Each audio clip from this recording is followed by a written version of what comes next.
ഞങ്ങൾക്ക് മനസ്സിലാവുന്ന അയാൾ നിരപരാധിയാണെന്നാണ്. അത് തന്നെയാണ് ഇന്ന് കോടതിയിലൂടെ തെളിഞ്ഞപ്പോഴാണ് യാഥാർത്ഥ്യമാവുള്ളൂ. അതിന്ന് ആയിക്കഴിഞ്ഞു. അതിനകത്ത് ഗൂഢാലോചന ഉണ്ടാവാം, ഇല്ലാതിരിക്കാം.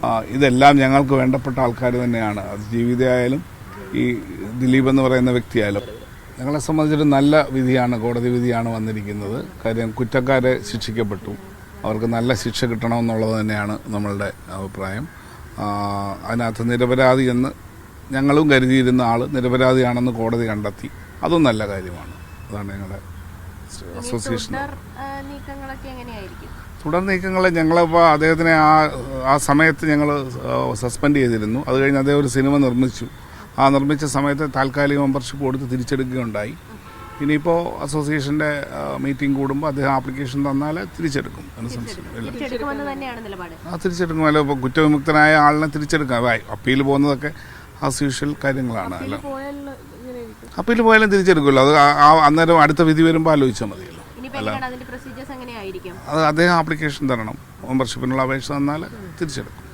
അല്ലെങ്കിൽ ലെറ്റർ തരിക. അതാണിപ്പോൾ കമ്മിറ്റി തിരിച്ചെടുക്കും. മീൻസ് കമ്മിറ്റി ചർച്ച ചെയ്തിട്ടാണ്, ഞാൻ ഒരാളായിട്ടല്ല ആ തീരുമാനം എടുക്കേണ്ടത്. കമ്മിറ്റിയിൽ ആലോചിച്ചിട്ട് തിരിച്ചെടുക്കും. നോർമലി നമ്മുടെ ഒരു പ്രൊസീജിയർ അനുസരിച്ച് തിരിച്ചെടുക്കണം. ഒരാൾ കുറ്റക്കാരനാണെന്ന് പറഞ്ഞ് പുറത്താക്കി അയാൾ കുറ്റക്കാരനല്ല എന്ന് കോടതി വിധി വന്നപ്പോൾ ഓട്ടോമാറ്റിക് തിരിച്ചെടുക്കണമല്ലോ. അതിനകത്ത് കൂട്ടായ തീരുമാനത്തിലായിരിക്കും, സംഘടന ചർച്ച ചെയ്തിട്ടായിരിക്കും.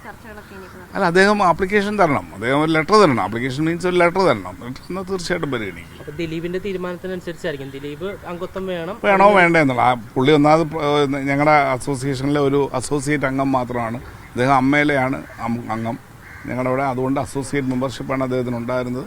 അദ്ദേഹം ആവശ്യപ്പെട്ടാൽ അത് തിരിച്ചു കൊടുക്കാൻ പറ്റുമെന്നാണ് എൻ്റെ. അതെ, ഫോം തരിക, അത് മീറ്റിംഗിൽ എക്സിക്യൂട്ടീവ് കമ്മിറ്റി ചർച്ച ചെയ്തതിനു ശേഷം തീരുമാനം എടുക്കുക. ആ എക്സിക്യൂട്ടീവ് കമ്മിറ്റി തന്നെയാണ് അദ്ദേഹത്തിന് വരുന്ന നടപടി എടുത്തത്. അപ്പോൾ ആ നടപടി കോടതി കുറ്റവിമുക്തനായ സ്ഥിതിക്ക് അത് തിരിച്ചു കൊടുക്കും. അത് തന്നെയാണ് പോലീസ് അസോസിയേഷൻ. ബാക്കി എന്തെങ്കിലും നടപടി ഉണ്ടെങ്കിൽ പിന്നെ അത്രേ ഉള്ളൂ. നിങ്ങൾ കോടതി നടപടി അംഗീകരിച്ച് അതനുസരിച്ചുള്ള കാര്യങ്ങൾ മുമ്പോട്ട് പോകും. അതാണല്ലോ ഇന്ത്യൻ അസോസിയേഷൻ കരുതുന്നത് ഇതൊരു നല്ല വിധിയാണെന്ന് തന്നെയാണ്. തീർച്ചയായിട്ടും വളരെ നല്ല വിധിയാണെന്നുള്ളതാണ് കാര്യം. കുറ്റക്കാർ എല്ലാം ശിക്ഷിക്കപ്പെട്ടു, ക്രിമിനൽസുകളാണ്. അവരുടെ പേര് ശക്തമായ നടപടി, വലിയ ശിക്ഷ ഉണ്ടാവണം എന്നാണ് വിശ്വസിക്കുന്നത്. അങ്ങനെ ഉണ്ടാവുമായിരിക്കും.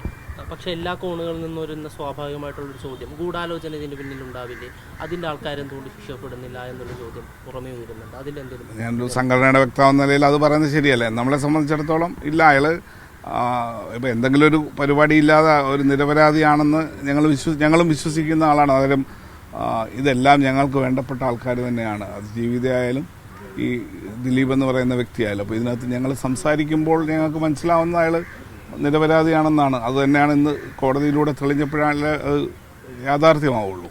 അതിന്ന് ആയിക്കഴിഞ്ഞു.